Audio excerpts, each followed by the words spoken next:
Vous savez, le départ d'un collaborateur engagé, c'est rarement une surprise. En fait, c'est plutôt l'aboutissement d'un long, très long silence. Alors la vraie question c'est, comment repérer ce moment précis où psychologiquement une personne a déjà quitté l'entreprise? Dans cette analyse, on va décoder ensemble les signaux faibles du désengagement. Et surtout, on va découvrir un outil simple mais incroyablement puissant pour relancer le récit commun bien avant que la lettre de démission ne soit posée sur le bureau. Alors, voilà notre parcours. D'abord, on va déconstruire un mythe tenace sur la mobilité au travail.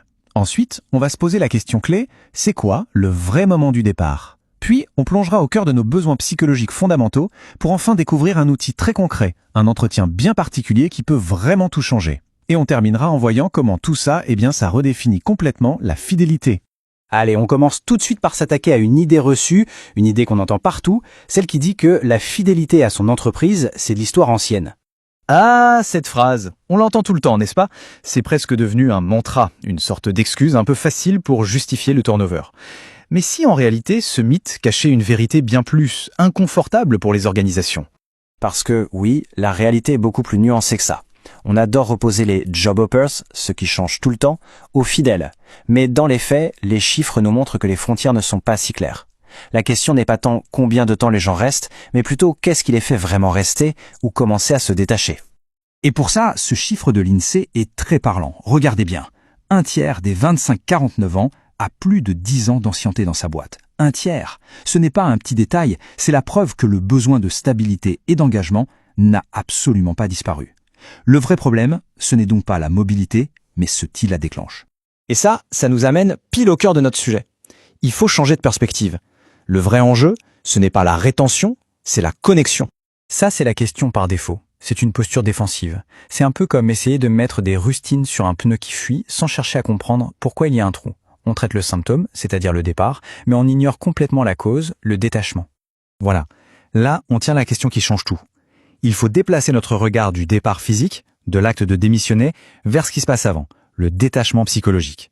C'est ce moment silencieux, invisible de l'extérieur, où le lien commence à se déliter, qui est le véritable point de non-retour. Et pour comprendre ce qui provoque cette rupture, il faut d'abord comprendre ce qui crée le lien. Qu'est-ce qui, au fond, nous attache à une organisation? La psychanalyse ici nous donne 3 clés de lecture vraiment essentielles. En fait, on a tous ces 3 besoins. D'abord, la reconnaissance, juste être vu pour ce qu'on fait. Ensuite, la cohérence, sentir que nos actions ont un sens, qu'elles sont alignées avec ce qui est important pour nous. Et puis, il y a le plus fondamental de tous, le besoin d'un récit. C'est la capacité à se voir une place, à voir son histoire personnelle, pouvoir s'écrire et grandir dans l'histoire plus grande de l'entreprise. Quand ce fil narratif se casse, la connexion se perd. Et ça, c'est l'idée centrale. Le départ, le vrai, ne commence pas le jour où on signe ailleurs. Il commence le jour où on se regarde dans le miroir et on se dit « je ne me vois plus dans cette histoire ». La démission, ce n'est que l'acte administratif qui vient officialiser quelque chose qui a déjà eu lieu, en silence, dans la tête de la personne. Bon, alors, comment on fait pour agir sur ce moment invisible mais tellement décisif? Heureusement, il existe un outil concret pour transformer ce silence en un vrai dialogue. Cet outil, c'est l'entretien de relance symbolique. Son but, ce n'est pas d'évaluer, c'est de comprendre. Et il est déclenché à un moment clé, entre 2 et 2 ans et demi d'ancienneté. Pourquoi? Parce que c'est un cap naturel où on se pose la question, bon, et maintenant, c'est quoi la suite de mon histoire ici? L'entretien ne vient pas juger, il vient justement aider à co-construire cette suite. Et attention, soyons très clairs, ça n'a rien à voir avec un entretien annuel. On ne va pas parler de performance, d'objectifs chiffrés, on sort complètement du transactionnel pour entrer dans le symbolique. L'idée, ce n'est pas de cocher des cases, mais bien de prendre le pouls du lien psychologique. On parle de sens, de la place qu'on occupe, de la direction qu'on prend. Concrètement, comment ça se passe? La conversation s'articule autour de 4 grands axes. 4 étapes pensées pour aller au cœur de l'expérience vécue par la personne.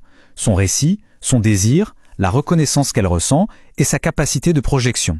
Regardons ces questions, elles sont géniales. La première, sur le récit, c'est pour savoir si la personne se sent encore protagoniste ou si elle est juste devenue spectatrice de sa propre carrière. La deuxième, sur le désir, ça touche au moteur de l'engagement. La troisième, sur la reconnaissance, celle-là elle est fondamentale. C'est souvent là que se nichent les frustrations silencieuses. Et la dernière, la projection, elle ouvre concrètement la porte vers le futur. C'est une invitation à coécrire la suite de l'histoire ensemble. Alors au final, que faut-il retenir de tout ça? Eh bien au fond, cette approche nous invite à redéfinir ce que veut vraiment dire la fidélité en entreprise aujourd'hui. Les bénéfices y sont évidents.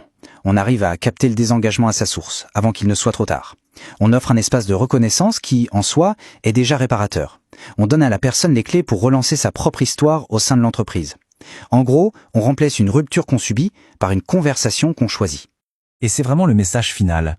La fidélité, ça ne se signe pas au bas d'un contrat, ça se construit au quotidien, dans une histoire partagée.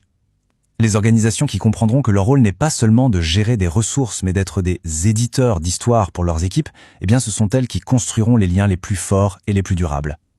La question n'est plus comment les retenir, mais bien quelle histoire leur propose-t-on d'écrire avec nous ?